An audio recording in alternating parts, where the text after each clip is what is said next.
뉴스 브리핑. 오늘 오후 연방의회 의사당 밖에서 승용차가 차벽을 들이받은 뒤 의회 경찰 1명과 용의자가 사망하는 사건이 발생했습니다. 의회 경찰국장 권한대행인 요가난다 핏먼은 컨스티튜션 애비뉴의 검문소에서 한 대의 차량이 의회 경찰관 2명을 들이받았다고 말했습니다. 그녀는 기자회견에서 용의자가 총을 쏘기 전 손에 칼을 들고 차에서 내려 경찰관들에게 달려들었다고 밝혔습니다. 이 사건은 의사당 상원 건물 입구에서 약 300피트 떨어진 곳에서 발생했으며 2명의 의회 경찰이 부상을 입고 병원으로 후송됐지만 1명이 사망했고 신원이 밝혀지지 않은 용의자는 경찰이 쏜 총에 맞아 병원으로 후송됐지만 사망했습니다. 마이클 린델 마이필로우 대표는 게이트웨이 푼딧의 짐 호프트, 패티 맥머레이와의 팟캐스트 인터뷰에서 주요 체인점에서 마이필로우 제품을 없애기 위한 좌파 단체들의 전면적인 공격이 결국에는 그들의 손실로 끝났다며 현재 몇몇 판매자들이 후회하고 있고 그에게 그들의 상점으로 돌아오라고 요청하고 있다고 말했습니다. 린델은 트럼프와 대화를 나눴으며 자신의 플랫폼은 대통령이 소셜미디어 플랫폼을 시작하겠다는 계획과 경쟁하지 않을 것이라고 말했습니다. 린델은 6-7주 뒤에 자신의 새로운 플랫폼인 프랭크가 출시된다고 밝히고 이 플랫폼이 동영상을 저장할 수 있는 비디오 플랫폼이라고 전했습니다. 또한 페이스북의 마크 주커버그와 트위터의 잭 도시는 반드시 감옥으로 가게 될 것이라며 그들이 감옥으로 보내지는 것을 보길 고대한다고 말했습니다.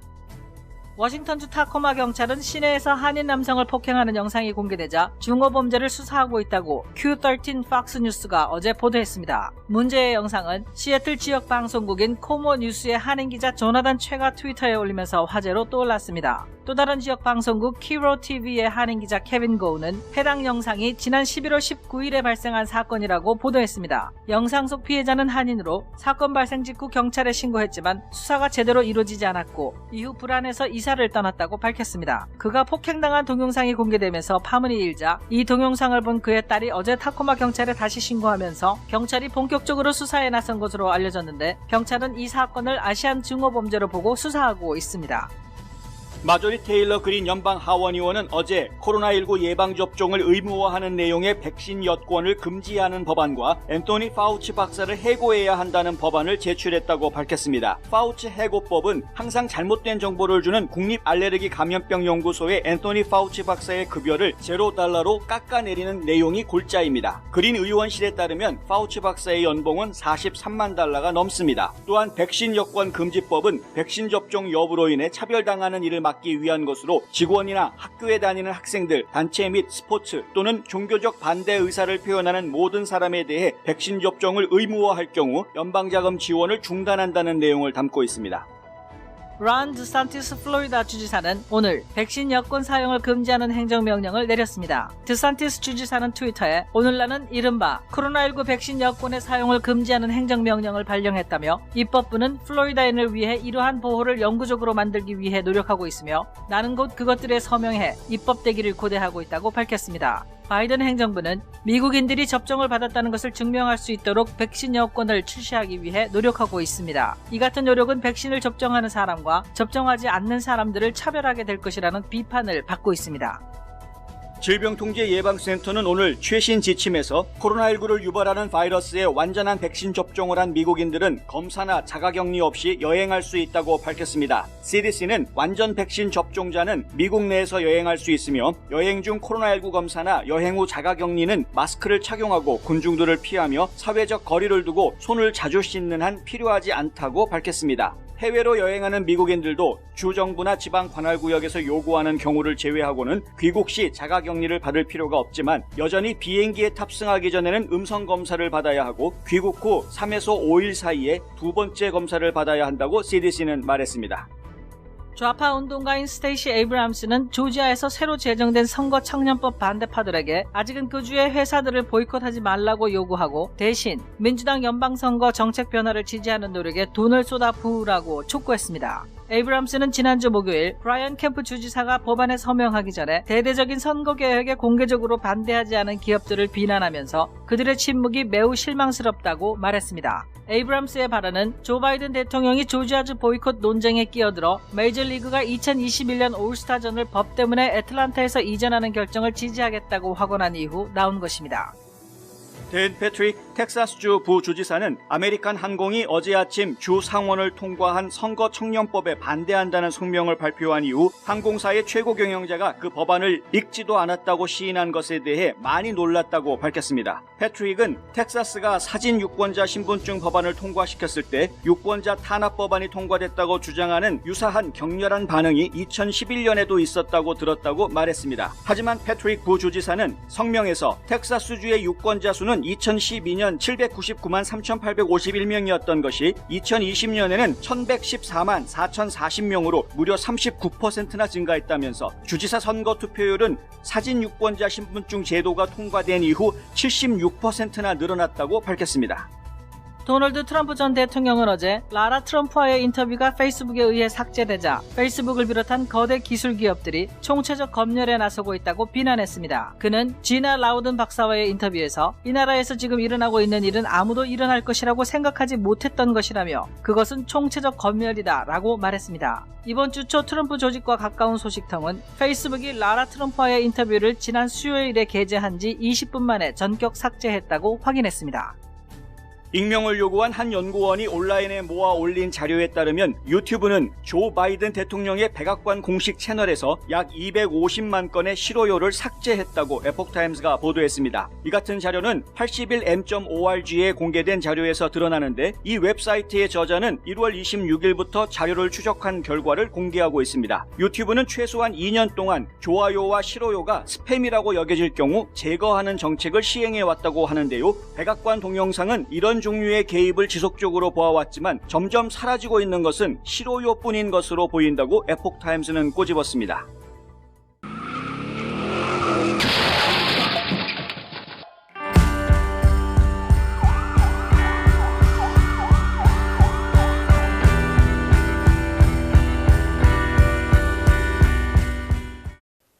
안녕하십니까, 홍성구 기자입니다. 4월 2일 뉴스 브리핑 시작하겠습니다. 오늘 오후 1시경에 1시를 좀 넘겨서 연방의회 의사당에 갑자기 차량이 돌진하는 그런 사건이 발생을 했습니다. 이 사건으로 인해서 현장에 있던 의회 경찰관 2명이 부상을 당했고요. 둘 다 병원으로 후송됐는데 그중에 한 명이 사망했다고 합니다. 그리고 즉시 출동한 경찰과 주방위군에 의해서 이 용의자는 결국 사살된 것으로 그렇게 전해졌습니다. 용의자도 총에 맞고 병원으로 후송이 됐는데 사망한 것으로 그렇게 알려져 있습니다. 이번 사건이 어떤 파장을 불러일으킬지, 사건 동기가 무엇인지, 그리고 용의자는 과연 어떤 사람인지 아직까지는 지금 확인된 바가 없기 때문에 추후에 더 자세한 사항들이 전해오면 연락을 또 보도를 해드리도록 하겠습니다. 지금 이 사건이 저희가 지금 많은 사람들이 우려했던 부분이죠. 민주당 쪽에서는 민주당 쪽 나름대로, 그리고 공화당 쪽에서는 공화당 쪽 나름대로 사실은 우려를 했던 부분입니다. 뭐냐 하면 민주당 쪽에서는 이런 사건이 터지기를 은근히 기다렸을 수도 있는 부분이 있기 때문에 그런 것입니다. 지금까지 수많은 주 방위군들을 동원해서 의회를 지켰던 이유가 있었다, 이렇게 주장할 수 있는 기회가 생길 수 있기 때문에 이런 사건이 터지기를 내심 기다렸는지는 모르겠습니다. 그런데 공화당 쪽 입장에서 봤을 때는 상당히 좀 난감할 수 있는 이런 상황이 되는 것이죠. 만약에 또 그 사망한 용의자가 트럼프 지지자다라든가 백인 우월주의자라든가 QAnon 봉신자였다라든가 이런 식의 수사 결과가 나오게 되면 그 여파가 또 만만치 않을 것이라고 여겨지기 때문에 그런 것이죠. 이런 것들을 기회 삼아서 또 좌편향 단체들이나 좌익 성향의 정치인들이 또 국민들을 선동할 수 있는 계기가 만들어질 수 있기도 하기 때문에 이 사건이 어떻게 처리될지, 그리고 도대체 어떤 사람이 무엇 때문에 그런 일을 벌인 것인지 귀추가 지금 주목되는 그런 상황입니다. 이 사건이 발생한 장소가 하필이면 상원 건물로 들어가는 입구에서 불과 300피트, 그러니까 100m도 안 되는 그런 거리에서 발생을 한 것이라고 하고요. 그래서 지금 의원들도 상당히 많이 놀라 있는 상태고, 현재 지금 의회 의사당 안에는 출입이 다 통제되어 있는 이런 상태라고 합니다. 근무했던 직원들조차도 출입이 지금 불가능한 상태이고, 직원들한테는 창문에서 가능한 떨어져라, 만에 하나를 위해서 창문에서는 좀 떨어져 있어라 라는 경고 메시지가 나갔고, 만약에 의회 건물 밖에 있다면 요청을 해서 엄호를 받아라 라는 경고 메시지들이 지금 직원들에게 전달됐다고 합니다. 뭐 추가로 다른 일들이 벌어지지 않았으면 좋겠고요. 그리고 이 사건이 좀 잘 마무리되기를 좀 바람하지 않습니다. 그리고 이런 일로 인해서 또 귀한 생명을 잃은 분들이 생기는데 목숨을 잃은 의회 경찰에 애도를 표하는 바입니다. 마이클 린델 여러분 기억하시겠습니다. 마이필로우 사장이죠. 마이크 린델이 이 지난 대선 때 굉장히 많은 역할을 했습니다. 트럼프 대통령의 강력한 지지자였던 이 린델 대표는 계속해서 선거가 끝난 이후에 부정선거 의혹을 강력하게 주장을 해왔고 다큐멘터리까지 만들어서 방영을 할 정도로 아주 활발하게 부정선거 문제에 대해서 사람들에게 알리는 그런 역할을 해왔었죠. 그런 활동 때문에 결국에는 소셜미디어로부터 다 추방당하는, 트위터부터 페이스북 뭐 다양한 소셜미디어로부터 전부 다 좀 추방당하는 그런 상황이 됐고요. 그렇다 보니까 본인이 직접 소셜 네트워크 플랫폼 만들겠다라는 말을 지금 이제 이미 한지 좀 됐죠. 앞으로 6주에서 7주 정도 뒤면은 이 플랫폼을 공개할 수 있을 것이다 라고 이야기를 했습니다. 이름하여 프랭크라는 이름으로 이 플랫폼이 공개가 될 것이라고 했고, 어제 게이트웨이 푼딧하고 팟캐스트에서 인터뷰를 나누었는데 한 1시간 가까이 되는 50 몇 분 정도 되는 인터뷰를 나눴는데, 그 인터뷰 내용에서 설명한 내용을 보면은 이 플랫폼이 단순한 트위터 같은 플랫폼이 아니라 유튜브와 페이스북을 합쳐놓은 듯한 그런 플랫폼이 될 것이다, 이런 이야기를 합니다. 그래서 일단은 동영상을 기반으로 하는 플랫폼이 될 것이다, 비디오 플랫폼이다, 이런 이야기를 했고요.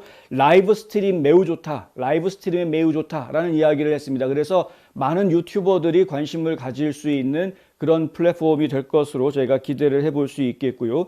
그리고 유튜브나 비메오 같은 데서 삭제되는 그런 영상들을 자신이 만드는 이 프랭크라는 플랫폼에서는 아주 보게 될 것이다. 무슨 얘기냐면 지금 검열 대상이 되어져 있는 주로 이제 이 좌파 정치 세력에 의해서 타겟이 되어져 있는 이런 컨텐츠들은 지금 설자리를 점점 좁혀져 가고 있는, 설자리를 점점 잃어가고 있는 이런 상황 아닙니까? 근데 이런 취소 문화로부터 자유로운 그런 플랫폼을 만들겠다, 이렇게 주장하고 있는 것이죠. 그러면서 어제 인터뷰에서 했던 이야기가 이런 그 취소 문화에 앞장서고 있는 소셜 네트워크 업체들, 이 빅테크라고 이야기하는 페이스북의 마크 주커버그라든가 트위터의 잭 돌시 같은 이런 인물들은 결국에는 감옥에 가게 될 것이다, 아주 강하게 이야기했습니다.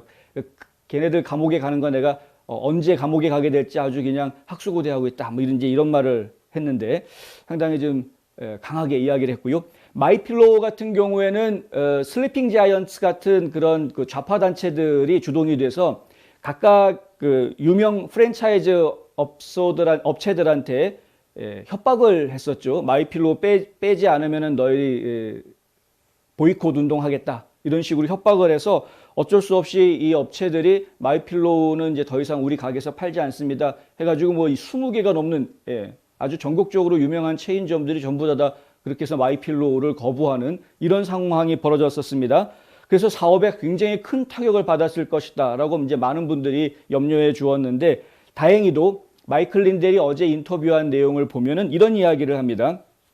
결국에는 그들의 실패로 끝났다. 무슨 얘기냐면 그들이 전면적인 공격을 해오기는 했지만은 결국에는 어떤 업소들은 이미 후회하면서 다시 마이필로우 우리 가게에서 팔 수 있게 해달라라고 이야기가 들어오는 그런 회사들도 생겨났다, 이제 이런 이야기를 합니다. 그래서 결국에는 이렇게 지지 않는다, 상당히 뭐 고무적인 좋은 소식이라고 생각이 돼서 전해드렸습니다. 실제로 이 좌파들의 폭력, 이거 보이지 않는 폭력이죠. 보이콧하겠다 그러면서 뭐 못하게 하고 취소 계정을 막 없애고 사람들이 자기의 할 말을 하지 못하게 막는 이런 행동들은 정말 크나큰 폭력인데, 이게 뭐 물리적으로 지금 내 몸이 상하는 그런 폭력이 아니다 뿐이지 실질적으로 굉장히 큰 자극을 주고 있는 것은 분명한 사실입니다. 그러니까 민주주의 사회에서 이런 것은 당연히 있어서는 안 되는 일이죠.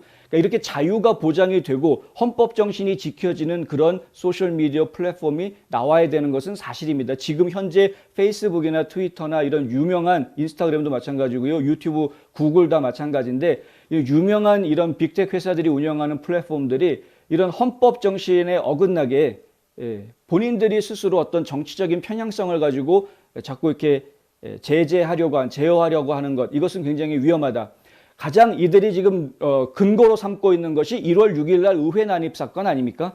의회에 사람들이 들어갔는데 그 의회 난입 사건을 보면은 결국에는 트럼프 대통령이 연설하면서 거기에 자극받은 군중들이 군중 심리에 의해서 막 쳐들어가 가지고 큰일 날 뻔했다, 뭐 이런 식으로 지금 얘기를 하고 있는 것이죠. 그런데 이 의회 난입 사건에 대한 수사 결과가 아직 정식으로 발표되지 않았습니다. 정식으로 발표된 내용이 없는, 수사 결과가 진행이 되고 있는 중간 지점인데 아직 발표가 되지 않았음에도 불구하고 의회에서는, 민주당에서는 이건 트럼프 잘못이다 하고 탄핵까지 진행을 시켰었고, 그리고 지금 이 빅텍들은 이거는 폭동이고 그 책임은 트럼프한테 있다 그러면서 계정을 다 삭제하고 했던 그런 문제들이 있죠. 그러니까 결론적으로 이야기하면 그들이 앞서 나간 거였다라는 겁니다.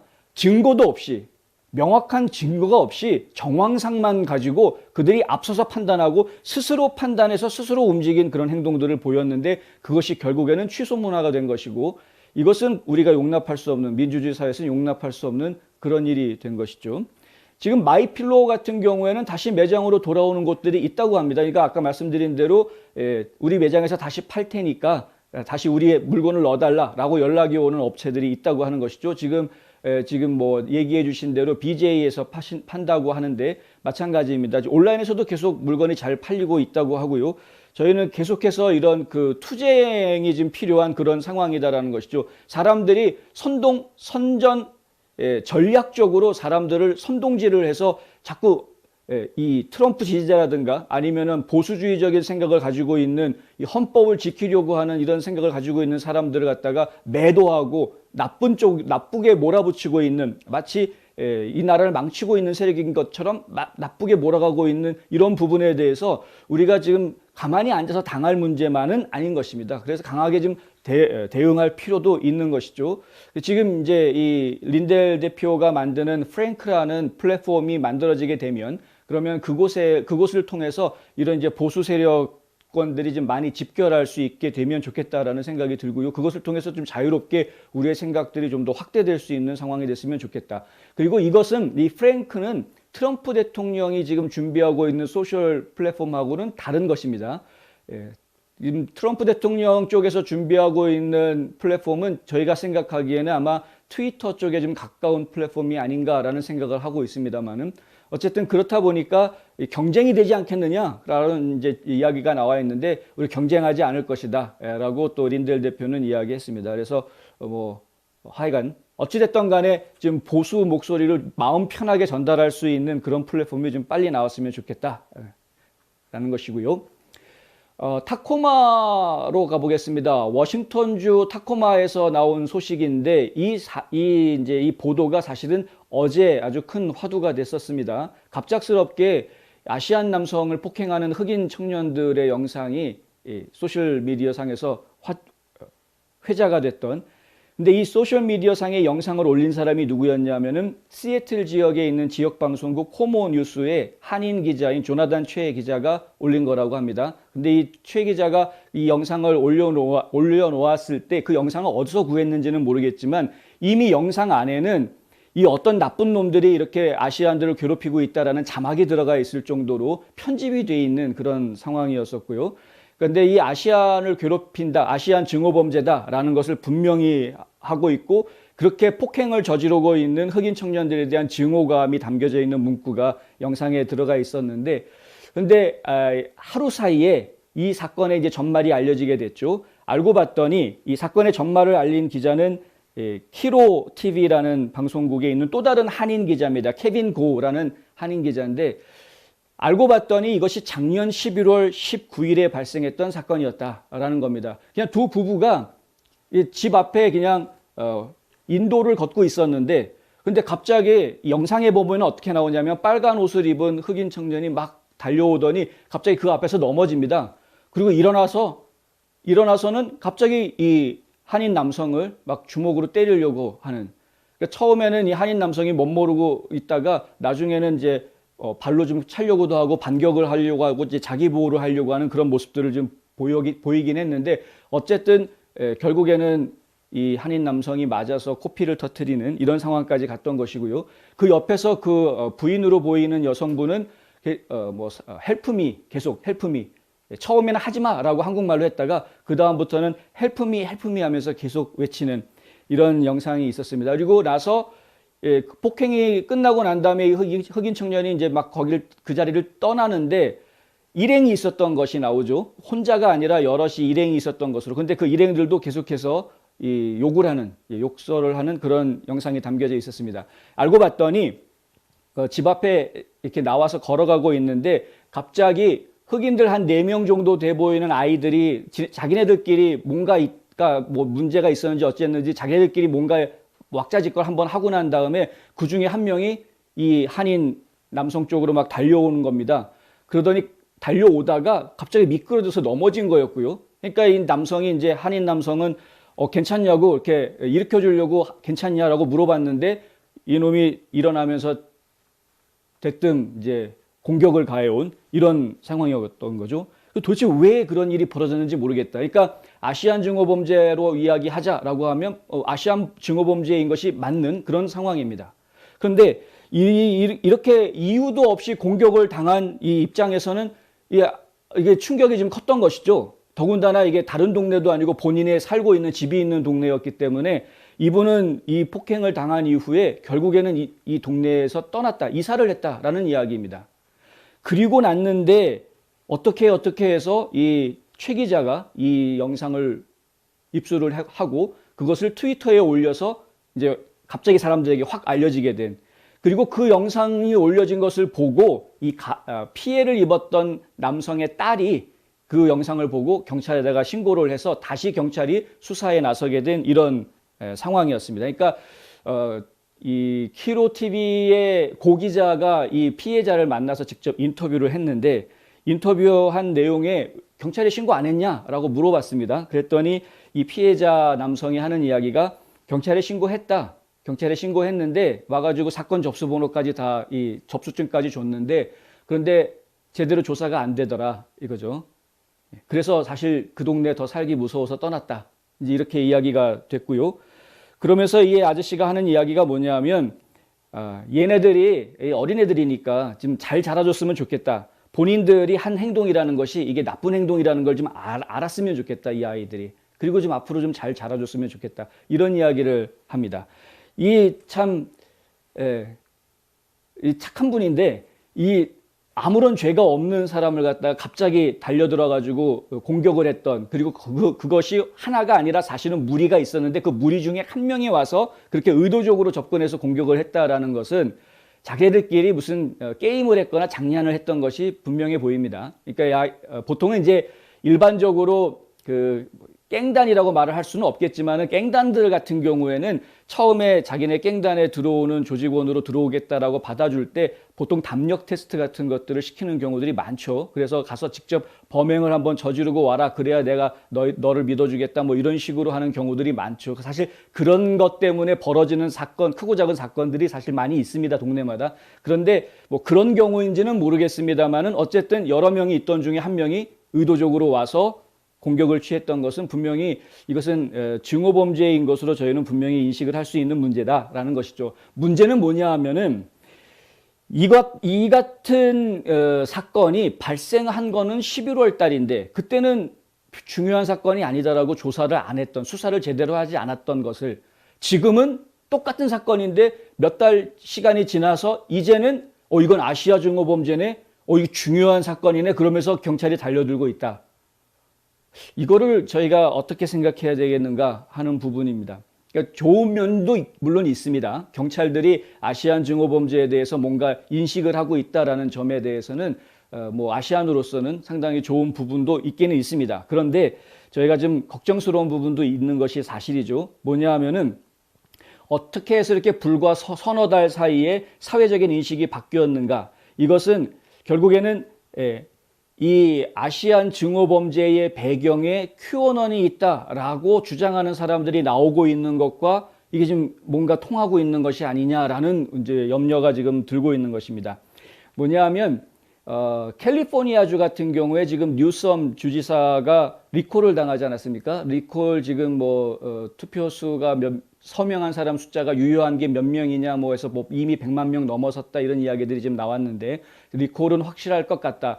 하지만 리콜 당하지는 않을 것이다 라는 이야기들이 이제 보도로 나오고는 있죠. 언론들이 지금 하는 행태를 자세히 보면은 사람들의 길을 미리 꺾어 놓습니다. 그러니까 리콜은 되겠지만 주지사직은 계속 유지할 거다 이런 식으로 미리 선수치는 기사들을 자꾸 내놓는 것은 뭔가 의도가 있는 것이죠. 그런데 뉴섬 주지사가 어떤 활동을 벌이고 있습니까? 서명했던 사람들이 나 서명한 거 취소할래요 라는 서명 취소를 유도하는 지금 캠페인을 벌이고 있는 것이죠. 그 서명 취소한 걸 유도하는 캠페인을 벌이면서 내세운 것이 뭡니까? 지금 리콜을 주동하고 있는 사람들이 결국에는 그 뒤에 배경에 트럼프 지지자, 백인 우월주의자, 그 QAnon 음모론자들이 그 배경에 있다. 이렇게 지금 공격을 하고 있는 것입니다. 그래서 마치 그 리콜 서명을 한 사람들은 그런 트럼프 지지자거나 아니면 QAnon 음모론자라거나 아니면 적어도 그런 사람들을 추종한다거나 이런 식으로 지금 매도하려고 하는 그런 캠페인을 벌이고 있는 것이고 지금 언론들도 그렇게 지금 분위기를 잡아가고 있는 것이죠. 특히 좌파 언론들은 그런 식으로 선동질을 해가지고 그래서 결국에는 이 리콜을 일으켰던 이유를 까먹게 만들고 왜 뉴섬 주지사를 우리가 리콜했느냐라는 그 원인은 정작 잊어버리게 만들고 결국에는 이것들이 공화당 쪽에서 만들어낸 정치적인 음모라는 쪽으로 몰고 가가지고 사람들을 책동하려고 하는 이런 식으로 이제 몰아가고 있는 것입니다. 이게 정치 플레이인데 이런 정치 플레이, 정치 게임에 언론들이 앞장서서 지금 리콜은 되겠지만 주지사직은 유지할 것이다 라고 앞서서 이렇게 보도를 하고 있는 이런 모습을 보이고 있다는 것입니다. 그런데 최근에 지금 이런 좌파 언론에서 보도가 나오고 있는 부분이 뭐냐 하면은 아시안 범죄, 징후 범죄가 왜 이렇게 급증했느냐? 아시안 징후 범죄가 급증한 이유에 바로 이 QAnon 음모론자들이 그 배경에 있다라는 이야기들이 지금 나오기 시작하고 있다는 것이죠. 이게 굉장히 중요한 부분이 될 수가 있습니다. 실제로 사람들의 생각을 바꾸고 사람들을 자극하고 있는, 선동을 하고 있는 이런 상황이기 때문에 아시안 증오 범죄라는 것을 하나의 화두로 만들어서 이것이 결국에는 트럼프 지지자들이 결국에는 이런 일들을 꾸며내고 있는 것이다. 이렇게 지금 이야기하는데 아시는 분들은 다 아시겠지만 트럼프 지지자라든가 QAnon하고 아시안 증오 범죄하고는 이건 엮을 방법이 사실 없습니다. 이거 말도 안 되는 걸 지금 엮어놓고 있는 것인데 실제로 대부분의 이 아시안 증오 범죄 가해자들을 보면 그러면 사실은 백인보다는 흑인이 훨씬 더 많다라는 걸 저희가 알고 있죠. 언제부터 흑인들이 백인 우월주의자가 됐습니까? 언제부터 흑인들이 그렇게 QAnon 추종자들이 됐냐 이거죠. 그러니까 이건 말이 안 되는 주장들을 지금 하는 사람들이 나타나고 있다. 이렇게 엮어가는 것은 상당히 좀 좀 저희가 신경 써야 될 부분이고 이 지금 사회 분위기를 올바른 판단에 의해서 사회가 가는 것이 아니라 옳지 않은 판단에 의해서 사회가 움직이게끔 하는 아주 엉뚱한 방향으로 사회가 나가게끔 하는 이런 잘못된 정보들이다라는 부분이죠. 그러니까 저희가 좀 이런 부분에 각성을 하고 사회를 좀 봐야 되겠습니다. 어쨌든 간에 세상에서 다 잊혀져 버렸던 이 사건이 갑자기 이런 그 아시안을 공격하는 이런 나쁜 놈들 거기 보면은 MF 이런 말까지 나오면서 욕을 하는 자막이 달려져서 영상이 나왔고 그 영상을 통해서 몇 달 뒤에 다시 이것이 아시안 증오 범죄다라고 지금 타코마 씨를 발칵 뒤집어 놓는 이런 사건이 지금 됐는데 한편으로는 다시 정의가 밝혀지고 정의가 구현되는다라는 점에서는 분명하고 좋은 일이지만 또 한편으로는 이렇게 예전에 지나가서 묻혀졌던 사건들까지 끄집어내서 아시안 증오 범죄에 대한 경각심을 심어주려고 하는 그런 모종의 다른 세력이 있는 것은 아닌가라는 그런 생각을 좀 하게 된다.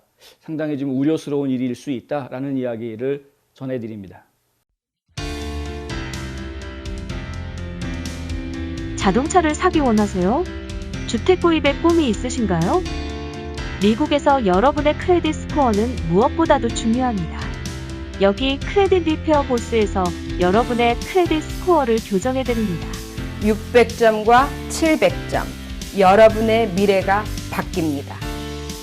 지금 206-321-7404로 전화하셔서 크레딧 문제를 해결하세요. 예, 마조리 그린 의원, 조지아주의 연방 하원 의원이죠. 그런데 어제 두 가지 법안을 발의를 했습니다. 하나는 파우치 해고법 해가지고요. 앤토니 파우치 박사를 해고해야 된다. 이런 법안을 하나 내놨고, 그리고 또 하나는 백신 여권 금지법이라고 해서 이 백신 접종을 한 사람이다라는 걸 증명할 수 있는 그런 그 패스포트, 여권을 만드는 것에 대해서 금지한, 이런 여권 사용하면 안 된다라는 금지하는 법안을 지금 만들었습니다. 백신 여권 금지법은 저희가 좀 신경 써서 이야기를 좀 해야 될 것 같습니다. 여러 곳에서 이런 이야기들이 나오고 있어서요.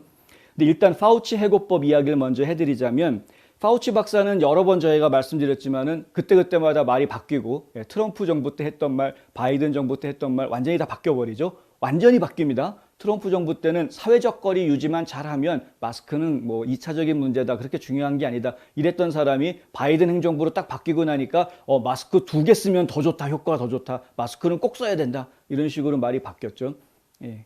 그리고 뭐 면역에 대한 부분도, 집단 면역이 도대체 국민의 몇 % 이상이 집단 면역이 되려면은 예방접종을 받아야 되느냐, 이 부분에 대해서 하는 이야기도 처음에는 뭐 60몇 %면은 집단 면역이라고 볼 수 있다, 이렇게 얘기했던 사람이 나중에는 점점점 숫자를 뭐 75 올리더니 나중에 90%까지 올리죠. 예. 그래놓고서 나중에 한다는 이야기가 사실은 아무도 알 수 없는 거다, 그냥 얘기한 건데 이렇게 해야 국민들이 더 많이 접종을 받을 것 같아서 그렇게 말했다, 이런 식으로 아예 너무 뻔뻔하게 자기가 했던 말을 뒤집으면서 뻔뻔하게 이야기했던 그런 사람입니다. 그러니까 뭐 이 파우치 박사 같은 경우에는 과학적인 자료, 데이터에 근거해서 과학적으로 설명하는 이런 과학자가 아닌 거죠. 그럼에도 불구하고 바이든 대통령은 끝까지 이 파우치의 말을 들어라, 파우치가 과학자다, 과학에 기반해서 우리는 정책을 결정한다, 파우치의 말을 들어라, 계속 그런 이야기를 하고 있습니다. 듣는 사람 정말 뒤집어질 이야기죠. 이 사람은 거짓말하는 사람인데, 과학적인 근거 없이 그냥 자기 나름대로 막 이야기하는 사람인데 말입니다. 그러니까 이런 사람들이 국가기관에 녹을 먹고 있다는 것이 말이 되느냐. 국립알레르기감염병연구소에서 이 사람이 받고 있는 월급이 연봉으로 따지니까 43만 불이 넘는다는 겁니다. 43만 불이 넘는다는 이야기는 지금 대통령보다 연봉을 더 받는다는 이야기입니다. 대통령보다 더 연봉을 더 받는 이 사람이 국민들을 위해서 하는 말이 과학적인 근거가 있는 제대로 된 이야기가 아니라 그냥 정치권의 눈치 보면서, 살살 눈치 보면서 이래저래 자기 생각 이렇게 얘기했다, 저렇게 얘기했다, 뭐 뒤집게 해가면서 이러면서 이야기하는 사람한테 이렇게 많은 월급을 주고 일을 시켜야 될 이유가 있느냐. 이게 다 국민 세금인데 이 사람 해고해야 된다, 이 사람 월급 제로, 이렇게 법안을 만든 겁니다. 통과될 가능성은 없습니다. 통과될 가능성은 없습니다. 안타깝지만 민주당이 지금 하원을, 다수당을 장악하고 있기 때문에 민주당에서 바이든 대통령이 그렇게 애지중지 아끼고 있는 파우치 박사를 해고하는 법안을 통과시켜줄 이유가 없죠. 그래서 뭐 통과될 일은, 법안이 입법될 일은 없습니다만은 어쨌든 이런 법안을 내놨다라는 것만으로도 저희는 지금 일단 좀 통쾌한 그런 것이 있는 것이죠. 백신 여권 금지법이라는 것은 저희가 이건 좀 생각해 봐야 될 문제입니다. 지금 바이든 행정부에서 추진하고 있는 부분인데, 이 백신 접종을 받아서 몸에 항체가 있는지 없는지에 대한 그런 부분들을 여권 같은 서류에다가 지금 표시를 하려고 하는 겁니다. 이게 여권이 될지 아니면 별도의 증명서를 만들지 하나의 서류가 될지, 이런 어떤 구체적인 방법에 대해서는 이야기가 되고 있지는 않습니다. 아직까지는 지금 검토 중인 단계에 있기는 합니다만은 중요한 것은 그런 것을 하려고 한다라는 것이죠. 젠사키 백악관 대변인이 어떤 이야기를 했냐면, 현재 백신 검증에 관한 많은 질문들을 검토하고 있는 기관 간의 절차가 있다. 그러니까 여러 기관들이 지금 백신과 관련해서 움직이고 있는데 각 기관들 간에 서로 간에 지금 논의들이 이루어지고 있는 상황이다라는 이야기고요. 검증은 사회 전반에 잠재적인 영향을 미칠 수 있기 때문에 이 문제는 많은 기관들에게 영향을 주게 될 것이다. 무슨 얘기냐면은 백신을 맞았습니다라는 검증을 하는 바로 요것, 이 백신 접종에 대한 검증, 이것을 어떻게 처리하느냐는 여러 기관에 문제를 주게 되는 것이죠. 공항, 철도 뭐 이런 데부터 시작을 해서 병원은 뭐 당연히 말할 것도 없고 학교, 각 직장 모든 곳에 다 영향을 줄 수 있게 되는 겁니다. 그렇기 때문에 이 어떻게 보면은 이것이 어떤 사회적인 하나의 또 다른 이슈가 될 수 있는 마스크 착용 의무화처럼 하나의 이슈가 될 수 있는 그런 부분인 거죠. 마스크 착용 같은 경우에도 사실은 사회적 거리를 유지하면 마스크라는 것이 의미가 없는 것이 맞지 않습니까? 그런데 그럼에도 불구하고 마스크 착용 의무화해라라고 바뀌는 바람에 의무화했다가 이것이 아무 의미 없다. 또 과학자들이 그렇게 이야기를 하는 근거들이 나오니까 일부 주에서는 우리는 마스크 의무화 안 할래라고 또 다 풀어주기도 하고 본인 자유의지로 선택을 해라. 본인의 선택이다라고 다 본인에게 그 권한을 주지 않습니까? 마스크 착용에 대한 권한을. 마찬가지로 지금 백신 접종도 지금 이야기가 많은데 백신 접종을 범국민적으로 의무화한다라는 거는 이거는 사실은 굉장히 위험한 행동입니다. 왜냐하면 백신 접종을 의무화했다가 만약에 부작용으로 죽는 국민이 생긴다고 하면 그러면은 그 국민에 대해서 국가가 어떻게 책임을 질 거냐는 겁니다. 이미 목숨을 잃었는데 무슨 책임을 질 거냐. 그러니까 부작용으로 사망하는 사례가 없다 그러면은 모르겠지만 우리가 있다라는 걸 지금 알고 있지 않습니까? 이미 많은 사례들이 있지 않습니까? 건강했던 사람들이었는데 심지어 군인인데도 백신을 접종하고 나서 갑자기 사망하는 이런 일들이 벌어지고 있죠. 물론 그것이 백신 때문에 사망한 것이다 라고 이야기하기는 어렵다. 아직은 이런 단계죠. 지금은 아직은 조사 중이다, 연구 중이다. 이렇게 이야기하고 있긴 하지만 그렇지만은 백신 접종을 하고 난 이후에 사망하는 사람들이 계속 나오고 있다라는 것은 알고 있는 사실 아니냐 이거죠. 그래서 어떤 분들은 나는 일부러라도 백신 맞지 않겠다라고 이야기하고 있는 것인데 그것을 마치 다 맞아야 하는 것처럼 의무화하려는 그런 움직임이 있다라는 겁니다. 왜 저희가 이것을 의무화라고 이야기하냐면 백신 접종을 했는지 안 했는지를 증명하는 서류를 만든다라는 것 자체가 그러한 것을 의미하는 것이죠. 왜냐하면 이 서류가 있으면 어디든 자유롭게 돌아다닐 수 있는 것인데 만약에 그 서류가 없다면 당신은 백신 맞지 않았기 때문에 이제 자유롭게 움직이면 안 돼. 밖에 나오면 안 돼. 이런 식으로 내 자유를 속박당하게 되는 그런 근거가 되는 이런 일이 되는 겁니다. 직장에 나가도 당신 이 서류 없으면 우리 직장에 사무실에 나오면 안 돼. 학교에 가도 너 이 서류 없으면 학교에 나와서 수업 받으면 안 돼. 너는 온라인 수업만 받아. 근데 그 학교는 온라인 수업을 안 한다 이거죠. 애들이 다 학교 나와서 공부하기 때문에. 이런 식으로 되면 어떻게 되느냐. 그러니까 결국에는 차별당하는 것이죠. 차별당하는 겁니다. 백신을 맞았느냐 안 맞았느냐 때문에 안 맞은 사람들이 차별당하는 세상을 만들어 나가겠다. 결국에는 차별당하지 않기 위해서 모든 국민들이 맞아야 되는 이런 상황이 되는 겁니다. 그래 놓으니까 이게 어떤 문제가 생깁니까? 그러다가 부작용이 생겨서 국민들이 사망을 하는 그럼 그 사망을 하게 되면은 그건 정말 누가 책임지려고 하느냐? 그래서 지금 론 드산티스 플로리다 주지사 같은 경우에는 아예 오늘 행정명령을 내렸습니다.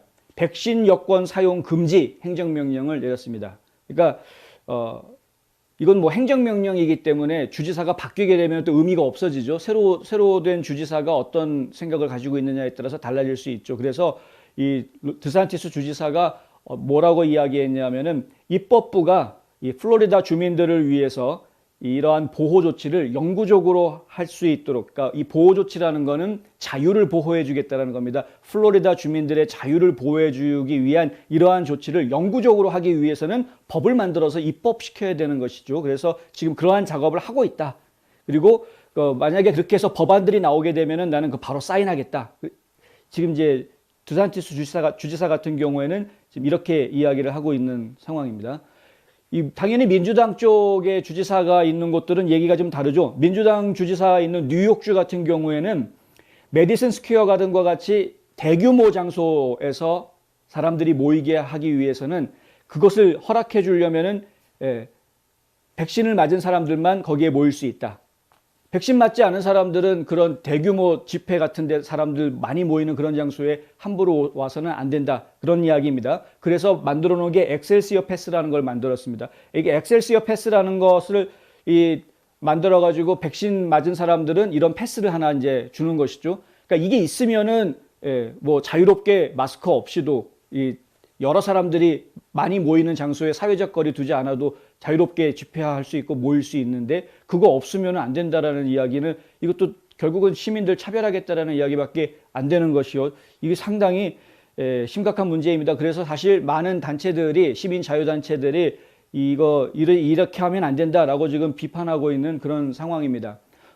그런데 이게 미국 내에서는 이 자유민주주의의 기치 아래에 있는 미국 내에서는 우리가 이런 주장을 막 펼치는 그런 상황이긴 하지만 외국에서 벌어지고 있는 일들을 보면은 이게 지금 강행하고 있는 그런 모습들을 자꾸 보는 것입니다. 이스라엘 같은 경우에도 체육관이나 호텔 출입을 허락받기 위해서는 이런 증명서를 가지고 있어야 되는 그런 행정명령이 내려져 있는 상황이고요. 아이슬란드 같은 경우에는 아예 여권에다가 이렇게 접종 받았는지 안 받았는지 표시할 수 있게 그렇게 지금 해놓은 상황이고, 사우디아라비아 같은 경우에도 앱 기반 여권이라고 해가지고 앱에다가 이제 그런 표시를 받을 수 있게, 그러니까 검사 받으면 그 검사 결과가 그 앱으로 와서 저장이 돼가지고 어디 공항 같은 데 가가지고 비행기 타기 전에는 이제 그 앱을 이렇게 보여주면은 이 사람이 검사를 받았구나 안 받았구나 뭐 이런 것들을 확인하게 해주는 이런 것들을 이제 국가 차원에서 하고 있다라는 겁니다.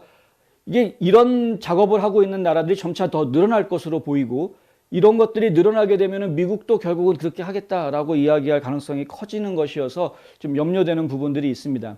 CDC에서 오늘 발표한 새로운 지침에 따르면 이 백신 접종을 다 완료하고 2주가 경과된 사람들, 이제 그런 사람들을 완전 백신 접종자라고 분류를 할 수 있다라고 하는데, 이렇게 완전 백신 접종자로 분류가 되는 사람들 같은 경우에는 자유롭게 혼자 여행할 수 있다라는 지침을 내놨습니다. 그런데 이 자유롭게 혼자 여행을 할 수 있다라는 게 도대체 무슨 의미냐라고 이제 기자들이 물어봤고요.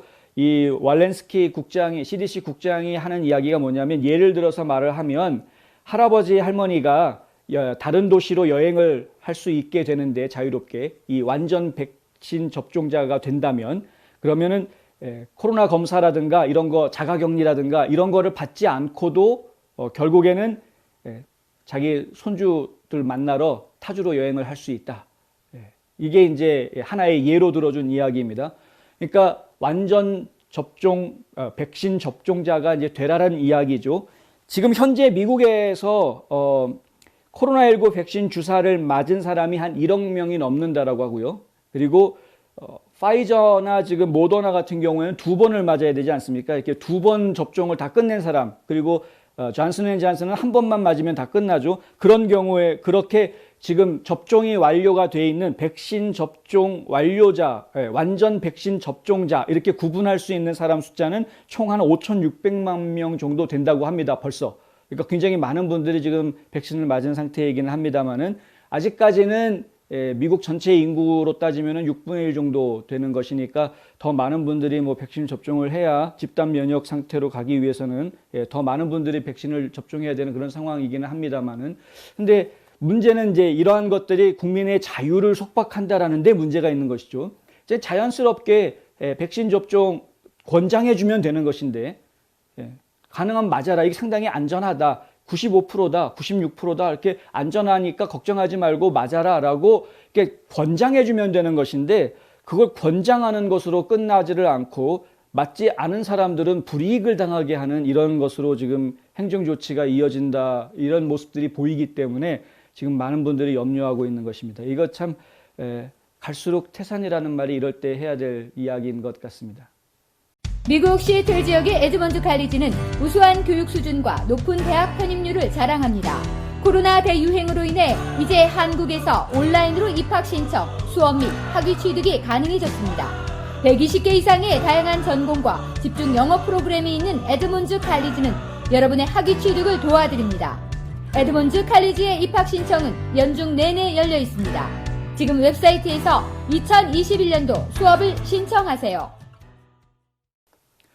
예, 조지아주의 스테이시 에이브럼스, 그러면은 뭐 이제는 많은 분들이 아실 정도로 좌파 운동가, 이제 뭐 아주 전국적으로 이름을 지금 날리고 있는 상황이죠. 근데 이 스테이시 에이브럼스가 최근에 언론과 인터뷰에서 어떤 이야기를 했냐면, 조지아주에서 지금 통과가 된 지금 입법이 되어져 있는 새로운 선거법에 대해서 전국적으로 보이콧 운동이 지금 벌어지고 있지 않습니까? 여러 곳에서 지금 보이콧 운동들이 벌어지고 있는데, 갑자기 언론에다가 뭐라고 얘기했냐면, 아직은 조지아주에 있는 회사들 제품 보이콧하는 건 하지 마라 라는 이야기를 했습니다. 마치 조지아주에 있는 기업들을 위해 주는 양, 본인이 그렇게 이야기하면은 그러면 실제로 사람들이 보이콧을 안 하나 보죠. 대단한 겁니다. 어쨌든 간에 그래서 지금 저희가 왜 이런 얘기를 했나, 관심이 가서 이 기사 내용을 좀 자세히 훑어봤는데 중요한 거는 이 이야기입니다. 지금 결론적으로는 기업들이 나서서 소리를 내라 이겁니다. 첫 번째.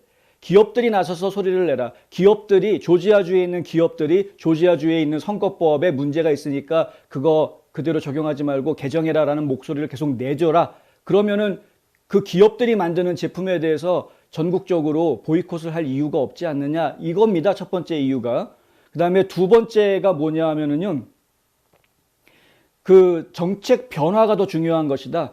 연방선거 정책의 변화를 지지하는 노력이 필요하다. 여기에 지원을 해달라. 그러니까 보이콧하지 말고 연방선거의 정책 변화를 지지하는 노력에 기부를 해달라라는 게 두 번째 이야기입니다. 그러니까 지금 이제 돈을 달라는 거, 돈 모으려고 하는 것인데 이 돈을 어느 쪽 방향으로 모으려고 하느냐? 연방선거 정책 변화를 하기 위해서. 이게 뭐냐면은요, 지금 연방 하원에서 통과시켰던 HR1 선거법 얘기입니다. 국민을 위한 법이라고 만들었던 그 HR1. 이거 지금 상원을 어떻게든 통과시키기 위한 노력을 민주당에서 계속하고 있는 것인데 여기에 지금 집중해달라라고 이야기를 하고 있는 것입니다. 앞서도 말씀드렸지만 연방선거법은 연방에서 각 주가 관할하고 있는 선거를 연방이 다 개입하고 컨트롤하려고 하는 이런 문제를 가지고 있기 때문에 이거 통과돼서는 안 된다라는 부분 저희가 여러 차례 말씀을 드렸었죠. 이 부분 저희가 신중하게 생각을 해야 되는 것인데 연방선거법이라는 것이 만들어지게 돼서 그것이 각 주에 영향을 주게 된다 그러면 이것은 월권입니다. 기본적으로 헌법의 정신에 어긋나는 것입니다. 수정헌법 14조 같은 경우 수정헌법 9조 이런 내용들을 보면은 모든 권한은 모든 권리 그러니까 권력의 힘은 국민에게서 나오고 그리고 주에서 나온다라고 되어 있습니다. 그러니까 미국의 헌법은 주와 국민이라는 단위를 굉장히 중요하게 이야기하고 그것이 바로 권력의 핵심 뿌리라고 이야기하고 있는 것이죠. 그러니까 주라는 단위의 이 권한을 무시하거나 개입하거나 못하게 하거나 제한하거나 이러면 안 되는 것입니다. 그래서 HR1이라는 법은 절대 이건 비헌법적인 것이기 때문에 그런 것이죠. 근데 좀 염려가 되는 부분이 많기는 합니다. 계속해서 지금 어떻게 해서든 이거를 저지하려고 하는 움직임들이 벌어지고 있고 조지아주 선거법을 문제 삼아서 이래저래 말을 하는 사람들이 계속 늘어나고 있고요. 실제로 오늘 또 어떤 발표가 나왔냐면은 프로야구 메이저리그에서 하는 올스타전 있지 않습니까? 올스타전이 원래 올해 아틀란타에서 열릴 계획이었는데 그런데 다른 도시로 옮기겠다라고 오늘 발표가 나왔습니다. 어느 도시로 옮길지는 아직 결정하지 못했지만 아틀란타에서는 안 하겠다 이렇게 발표한 겁니다. 이유가 뭐냐? 선거법 때문에 그렇다. 그럼 왜 선거법이 문제가 되느냐 했더니 많은 사람들이 투표하지 못하게 하는 그런 투표권을 압박하는 법이기 때문에 그렇다는 건데 브라이언 캠프 주지사가 이 언론 매체들을 통해서 인터뷰를 통해서 여러 차례 지금 강조하고 있지 않습니까? 선거법 이거 투표권을 압박하는 법안 절대 아니다. 오히려 조기 투표할 수 있는 날짜 더 늘려줬고 시간도 더 늘려주었고 다만 사람들이 우편 투표 용지를 신청할 때 본인이 투표할 자격이 있는 사람인지를 확인하기 위한 신분증 번호 보내라는 거 그거 하나밖에 없다라는 겁니다. 사실 지금 공격받을 만한 내용은 사실 그거 하나밖에 없습니다. 벨롯박스 이야기하는데요. 드랍박스. 이 드랍박스 숫자가 줄어드는 것처럼 이야기를 하는데 실제로는 더 늘어납니다. 그러니까 이런 부분들이 잘못 보도가 되어져 있는 부분들이 상당히 많다는 것이죠. 그러니까 결국에는 지금 조지아주에서 만들어진 선거법은 사람들이 더 쉽게 투표할 수 있게 해주고 대신에 선거 사기를 치거나 불법 투표를 하는 것은 되도록이면 하지 못하게 만드는 이런 법안을 만든 것이지 이것이 예전에 진짜 짐 크로우법처럼 투표 못하게 하려고 만든 그런 법이 아니라는 것입니다. 그럼에도 불구하고 이런 메이저리그가 지금 올스타전을 다른 데서 개최하겠다라고 이게 발표가 나왔다라는 것 자체가 저희로서는 상당히 좀 매우 유감스러운 그런 일이 되는 것이죠. 캠프 주지사는 오늘 오후에 성명을 따로 냈습니다. 이 소식을 접하고 나서 메이저리그 야구가 두려움 그리고 정치적인 기회주의, 자유주의적 거짓말에 굴복했다라고 비판했습니다. 사실 조 바이든과 스테이시 에브람스의 반복적인 거짓말의 결과다. 이 메이저리그 올스타전이 아틀란타에서 열리지 않게 된 것은 결국에는 바이든 대통령이 뒤에서 펌프질 하지 않았습니까? 그리고 또 지금 스테이시 아브람스가 이런 식으로 펌프질 하기 때문에 그들 때문에 생겨진, 민주당 정치인들 때문에 생겨진 이 결론 문제이다. 실질적으로 보면은 이 민주당 쪽에서 공격하고 있는 내용들은 다 잘못된 그런 겁니다. 제가 텍사스주 얘기를 안 할 수가 없는데요. 텍사스주 같은 경우에도 좀 비슷한 얘기가 나왔습니다. 아메리칸 항공이 텍사스가 본거지입니다. 지금 조지아 아틀란타 같은 경우에는 델타 항공이 본거지인데 델타 항공도 지금 뭐 이 선거법에 대해서 잘못됐다라고 발표하는 성명을 냈죠. 그래서 좀 얘기가 있는데, 근데 지금 아메리칸 에어라인 같은 경우에도 텍사스 주에 지금 만들어진 법안에 문제가 있다. 아직 거기는 입법이 되지 않았습니다. 상원 통과한 정도일 뿐인데 지금 진행하고 있는 선거 청년법이 문제가 있다 하고 태클을 걸고 나온 것이죠. 그런데 문제는 뭐냐 하면 이 아메리칸 항공사에 있는 최고 경영자라는 사람들이 이 성명을 발표하면서도 정작 이 선거 청년법, 텍사스주에 지금 나와 있는 이 선거 청년법의 법안 내용이 무엇인지 한 번도 읽어보지도 않았다는 겁니다. 본인이 읽어보지도 않은 법안 가지고 그 법안은 잘못됐다라고 성명을 내는 이런 한심한 일이 어떻게 벌어질 수 있느냐. 지금 이게 미국에서 이런 일이 벌어지고 있다는 거 아닙니까? 댄 패트릭 텍사스주 부주지사가 얼마나 속이 상했으면 지금 이런 이야기를 발표를 했겠습니까? 정부관계 대표가 내 사무실로 전화를 걸어와서 자신과 아메리칸 항공 CEO 모두 실제로 법안을 읽어본 적이 없다라고 인정했다. 이가 폭로를 했습니다. 그냥. 이게 이런 식입니다. 지금 민주당 쪽에 휘둘리고 있는 기업 사업주들이라는 것인 거죠. 현재 정권을 쥐고 있는 게 민주당이니까 현 정권의 무서움을 지금 느끼고 있는 것이죠. 지금 대통령이 나서가지고 조지아주 보이콧하라고 그러는데, 근데 스포츠 하는 사람들, 사업체 운영하고 있는 사람들, 이런 사람들이 끽소리 좀 못하고 있는 이런 상황 아니겠습니까? 정권을 쥐고 있는 민주당이 이래라 저래라 막 휘두르고 있는데 그런 횡포에 지금 사업자들이 어찌하지 못하고 있는 겁니다. 그러니까 법안을 읽어보지도 않았으면서 그 법은 잘못됐으니 어쩌고 저쩌고 성명을 발표하는 이런 황당한 일이 벌어지고 있는 것이다. 패트릭 부주지사, 이 텍사스주의 부주지사가 한 이야기가 뭐가 있냐면, 이 사람들 걸핏하면 유권자 탄압 이런 이야기를 하는데, 유권자 탄압이라는 이야기가 과거 2011년에도 있었다. 2011년에는 이 보로 아이디, 그러니까 유권자 아이디 신분증 법안이 만들어졌는데 반드시 사진이 들어가 있는, 본인의 사진이 들어가 있는 신분증을 제시해야지 투표할 수 있다라는 포로 보로 아이디 법이 통과가 됐다는 것이죠. 그 당시에. 근데 그때도 마찬가지로 이것은 유권자 탄압이다라는 그런 반발이 많이 있었다. 그런데 만약에 유권자 탄압 법안을 만들었다면 투표하는 사람이라든가 유권자 등록하는 사람 숫자가 줄어들어야 정상 아니냐는 거죠. 진짜로 유권자 탄압이라면. 그런데 아니었다는 겁니다. 결과적으로 숫자가 더 늘어났다는 겁니다. 2012년에 유권자 수가 텍사스주에는 799만 3,850명이었는데 근데 2020년에는 1,114만 명으로 늘어났다는 겁니다. 한 800만 명 정도 됐던 사람들이 한 1,115만 명 정도로 늘어난 겁니다. 엄청나게 늘어난 것이죠. 그리고 주지사 선거에서 실제로 투표한 사람 숫자 이거 따져봤더니 76%가 늘어났다. 실제로 투표하는 사람 숫자는 76%가 늘어났다. 만약에 유권자 탄압을 했다면 어떻게 더 숫자가 더 늘어나겠느냐 이겁니다. 그러니까 말도 안 되는 공격을 하고 있는 것이다. 민주당 쪽에서. 그런데 그런 민주당 쪽에서 지금 정권을 잡고 있는 사람이 이렇게 칼을 휘두르고 지금 바이든이라는 이 나라의 대통령이라는 사람이 ESPN 스포츠 채널의 방송에 나와가지고 한다는 이야기가 조지아주 나쁜 선거법 만들었으니까 스포츠인들이 지금 모범을 보여서 올스타전 다른 데로 하는 거 나는 강력히 지지한다.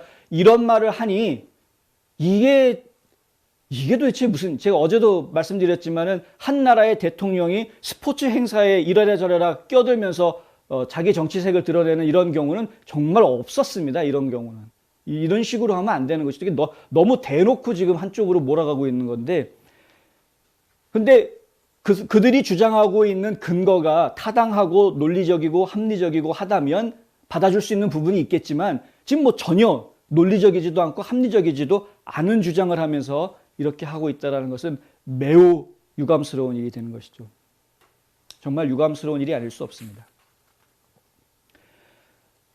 수지님, 저희 그 뉴스 브리핑 시작하기 전에 항상 오셔서 인사해 주시는데 또 후원금까지 보내주셔서 정말 감사합니다. 더 열심히 하겠습니다. 유튜브 채널이 여러모로 지금 뭐 구설수에 오르고 있는 것이 사실입니다. 저희 뉴스 브리핑 방송도 매번 느끼고 있는, 예전에 뭐 직접 저희가 생방송하면서도 직접 확인했던 부분이기도 하죠. 좋아요 숫자가 갑자기 훅 줄어드는, 그 조회수 숫자가 또 확 줄어드는 거 저희가 직접 눈으로 보기도 했는데 뭐 이런 경우가 다 있나 싶어서 깜짝 놀래기도 했습니다만, 저만 그런 게 아니었더라고요. 백악관도 숫자가 줄어들었다고 합니다. 백악관 이 유튜브 채널에 있는 동영상에 또 숫자가 줄어들었다. 조회수 숫자가 줄어든 게 아니라 실효요 숫자가 줄어들었다. 실효요 숫자가 250만 개나 줄어들었다고 합니다. 250만 개. 야, 대단하죠. 지금 백악관 채널에 올라가 있는 동영상이 한 300개 정도 된다고 합니다. 그런데 그 300개 정도 되는 동영상에서 250만 건의 실효요 숫자가 사라졌다. 이야기는 결국에는 동영상 하나당 대략 8,000건 정도 가까운 실효요를 삭제해 준 그런 경우입니다. 그럼에도 불구하고 좋아요보다 실효요가 더 많습니다. 이게 참 웃기는 얘기죠. 현재 상태로 놓고 이야기하면 백악관 동영상에 달린 좋아요와 실효요 비율을 보면은 약 6배 정도 실효요가 더 많다라고 지금 되어 있습니다. 아시죠? 썸스업하고 썸스다운, 좋아요, 싫어요. 그런데 만약에 이걸 삭제하지 않았다면, 원래 사람들이 다 클릭했던 상태 그대로 놔둔다면은 그 차이는 17배 정도 차이가 났을 거다라는 것이 지금 이 자료를 분석한 사람들의 이야기입니다. 81m.org라는 웹사이트가 있는데요. 이 웹사이트에 가보시면은 이런 그 채널들의 좋아요, 실효요가 분석이 되어 있습니다. 그래서 실제로 받은 좋아요, 실효요하고 유튜브 쪽에서 삭제한 숫자하고 어떤 차이가 있는지를 분석한 그런 것들이 있습니다. 유튜브 쪽에서는 본인들이 이런 실효요 숫자라든가 좋아요 숫자 혹은 이 조회수 숫자 같은 것들을 삭제했다라는 것에 대해서 공공연하게 인정을 합니다. 우리가 한 거 아니다라고 발뺌하지 않습니다.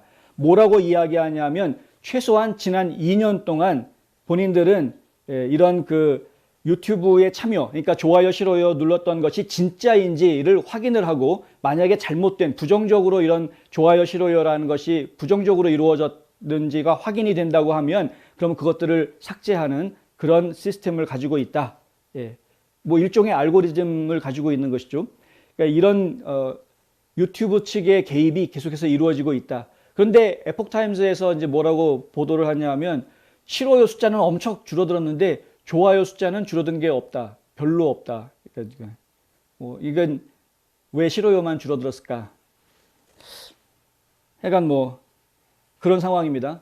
페이스북이나 유튜브나 지금 트럼프 대통령의 영상, 목소리 이런 것들에 대해서는 더 이상 올려놓지 못하게 하겠다. 뭐 이런 지침들이 얘기가 돼서 논란이 되고 있죠. 어제 보도해드린 대로 이 라라 트럼프하고 도널드 트럼프 전 대통령이 가졌던 인터뷰 내용이 페이스북에 올려놓았는데 페이스북에 올려놓자마자 20분 만에 그 영상을 삭제를 했다는 것입니다. 그리고 페이스북 측에서 라라 트럼프한테 이메일 보내주기를 트럼프 대통령의 음성이 들어가 있거나 트럼프 대통령이 말하는 영상이 들어가 있으면 본인들이 제재를 가한다. 그리고 그런 영상을 올려놓았던 계정도 제재 대상이 될 수 있다라고 경고를 했다라는 것이죠.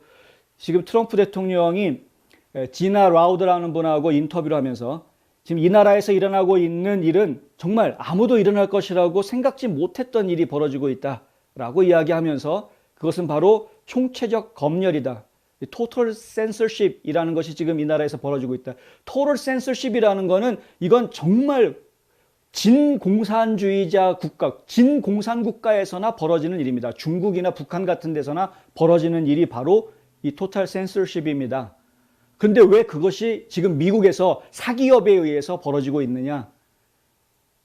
제가 매우 답답할 수밖에 없는 상황인 것이죠.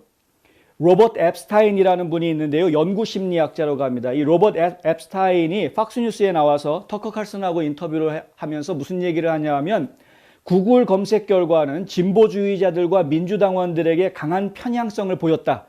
이것은 빙 아시죠? MS에서 하는 빙이나 야후에서는 사실이 아니었다라는 겁니다. 예. 그러니까 구글 검색을 결과를 놓고 이야기해 보면은 구글 쪽에서는 의도적으로 어떤 작정하고 자기들이 보여주고 싶은 검색 결과들을 사람들한테 보여주어 왔다라는 겁니다. 특히 선거 기간 동안에.